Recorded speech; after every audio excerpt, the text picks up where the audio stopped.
Numbers from the Carnegie Endowment for International Peace show threats against lawmakers have increased in recent years. By February of 2021, 20% of Republicans and 13% of Democrats said they felt political violence was acceptable. KLTV7's Michael Richardson has more tonight on why it's happening more often and what some say can be done about it.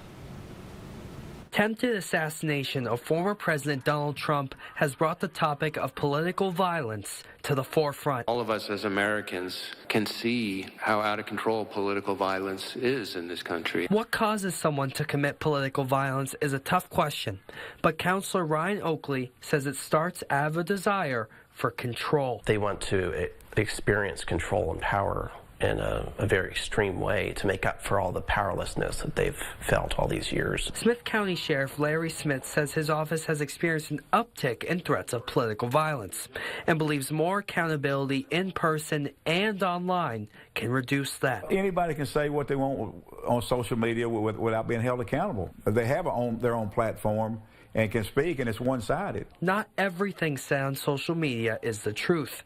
And as Ryan Oakley mentions, those lies can spread quickly. So many people act out of violence because of a lie, and I think that's an issue that we've had since the very beginning. An inability to be proven wrong. That's another aspect Counselor Katherine Chapman says can lead to political violence. That goes back to the theme of dehumanizing, because if I'm right and you're wrong, then that can create a barrier between us. And that's where we've lost our moral compass, is we blame the Democrats, and then somebody for Democrat blames the Republicans. Some want more gun control to reduce political violence. Others increase resources for mental health. Chapman offers another solution. Isn't part of the answer always looking internally at ourselves? How am I participating in this narrative?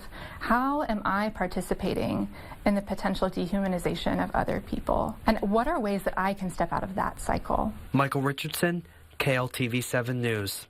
And Chapman says addressing mental health problems at a young age can also help this